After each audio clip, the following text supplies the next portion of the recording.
Ahora bien, está presente ya la recesión, estaríamos hablando de una recesión, ¿y qué es recesión, licenciado Luis Pasos? Bueno, hay que tener en cuenta cuál es la naturaleza de esta nueva crisis.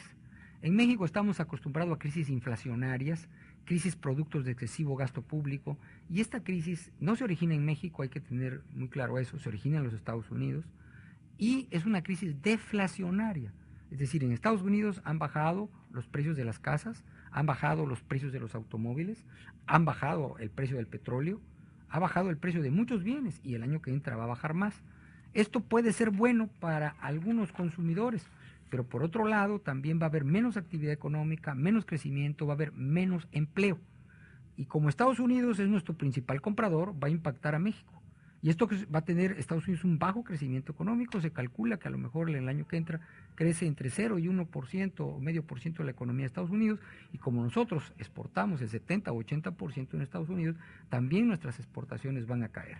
Entonces tenemos que prepararnos para el año que entra, haya un bajo crecimiento de la economía, haya mayor dificultad en encontrar un empleo, por eso le decimos a la gente que tiene que cuidar su empleo.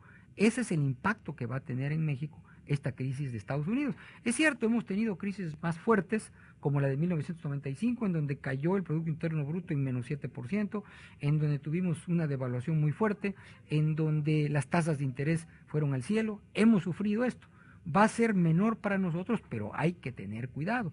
Por ejemplo, hay personas que al ver que subía el dólar, pues compraron dólares a 14 y ahora el dólar está a 12, a 12.50, entonces perdieron. Eh, la devaluación que hubo en estos meses del peso no obedeció a causas internas, sino a que muchos de los inversionistas que habían venido de Estados Unidos a México, pues necesitaban dinero, necesitaban dólares, y vendieron sus posiciones en México y sacaron los dólares. Entonces el gobierno, bueno, pues dejó que se fuera alto para que no se los llevaran tan barato. También hubo empresas mexicanas que necesitaban pagar deudas en dólares y hubo una demanda adicional de dólares. Afortunadamente, a diferencia de 1982, del 87, del 94, teníamos bastantes reservas, más de 80,000 millones, y se han utilizado el 10% de las reservas y ya muchas de ellas han vuelto a resarcirse estas reservas. Entonces, no hay un problema estructural en México, sí vamos a tener consecuencias, va a haber menor crecimiento, va a haber menores empleos disponibles, y empresas que quieran subir los precios, pues se van a encontrar con que no van a vender. Pero la crisis, a mi juicio, no va a ser peor que la que tuvimos en el 95, no va a ser peor que la que tuvimos en el 82 y no va a ser peor que la que tuvimos en el 76. Pero sí estaríamos hablando de una recesión económica en Estados Unidos, licenciado Luis Pasos, ¿o no? Sí, mire, técnicamente una recesión es cuando durante 3 trimestres no crece la economía. Entonces se ve venir esa recesión el año que entra en Estados Unidos, probablemente haya 3 trimestres que no crezcan. Esto es lo que se llama esta crisis financiera, que hasta ahora hemos visto que cae la bolsa, ya está subiendo la bolsa, hemos visto que ha tenido que entrar el gobierno norteamericano a rescatar, igual los bancos europeos, hasta ahora la más la vemos en los periódicos. El año que entra se va a convertir en un problema real en México, que va a implicar que algunas empresas, a lo mejor ligadas a la exportación de Estados Unidos, pues algunas a lo mejor van a tener que cerrar sus puertas, otras van a tener que despedir personal, pero algunas que se pongan abusadas, bueno, pues van a encontrar oportunidades. Voy a poner un ejemplo que sucedió en Inglaterra. Con esta crisis, muchos empleados de bancos, de aseguradoras, de casas de bolsa, pues dejaron de ir a los restaurantes caros. ¿Y qué fue lo que se llenó? Los McDonald's. Entonces hubo un gran crecimiento de los McDonald's. No quiero decir que aquí pase lo mismo, pero sí que van a surgir ciertas oportunidades, porque hay quienes les gustaría que México quebrara, ¿no? Hay políticos que siempre están hablando de que se va a acabar el mundo y de que si ellos llegan van a salvar a México. No. Por ejemplo, el ejemplo que dieron ahora el Congreso, aunque con una reforma, como diríamos aquí, muy rascuacha, pero por lo menos se pusieron de acuerdo todos los partidos, y esto es positivo, ¿no? Van a venir épocas difíciles en donde se tienen que hacer cambios para que podamos enfrentar esta recesión de mejor forma y que sea menos costosa para el país. Precisamente el gobierno federal, el presidente Felipe Calderón anunció un plan emergente para esta situación. ¿Qué nos dice usted al respecto? ¿Cuál es su opinión? Bueno, creo que el gobierno federal puede ayudar, pero no puede hacer todo, porque ya estamos en una democracia donde el Congreso también tiene que hacer cambios.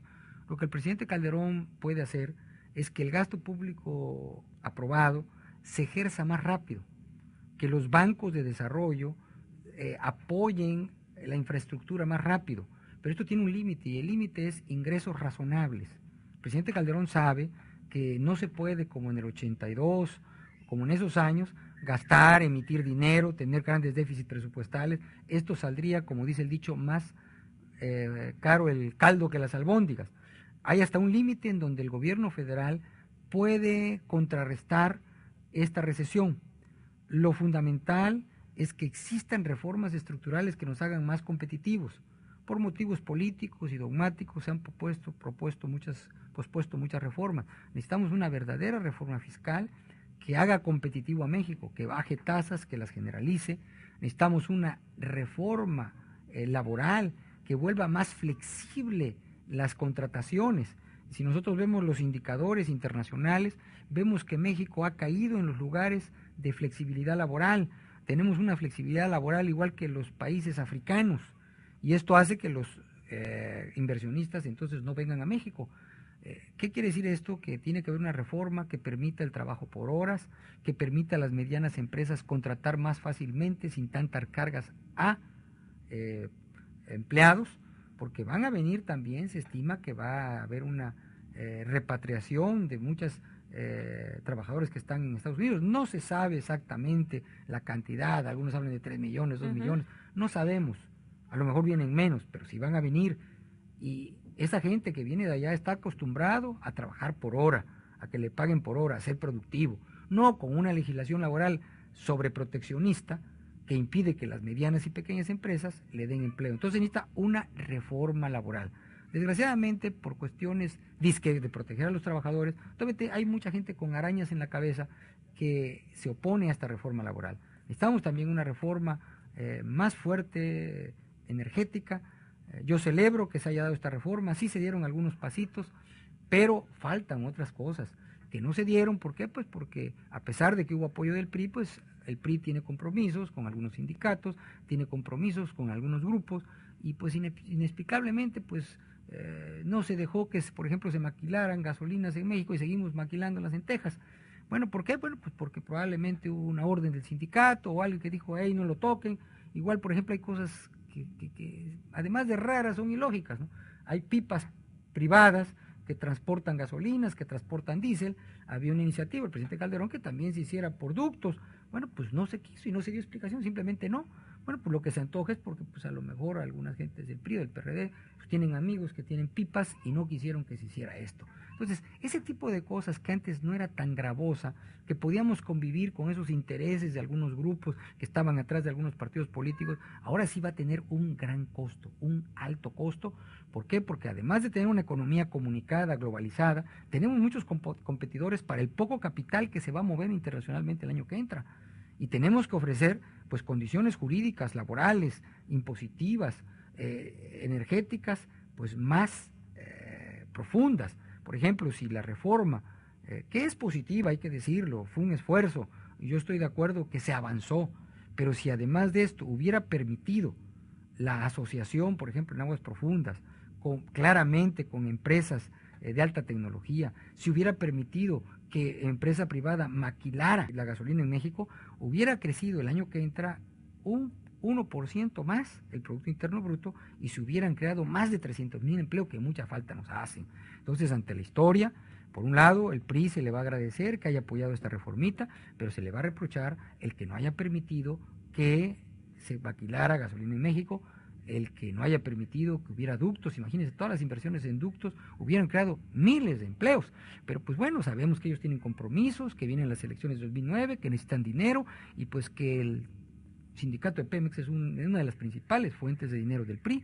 Y del PRD pues también hubo avances, la mitad del PRD ya votó por la reforma, solamente los radicales dicen que no, pero pues este apoyo a la reforma fue también con muchos asegúnes. Y también tenemos pues una constitución que no ayuda, ¿no? Cuando hay posiciones farisaicas de al pie de la letra la constitución, bueno, pues entonces pues no se puede hacer gran cosa para México. Entonces, si bien estructuralmente desde el punto de vista financiero tenemos reservas, tenemos una inflación de las más bajas de América Latina, tenemos bancos capitalizados, para que enfrentemos mejor la reforma necesitamos reformas estructurales, y esto ya no dependen del Ejecutivo, sino de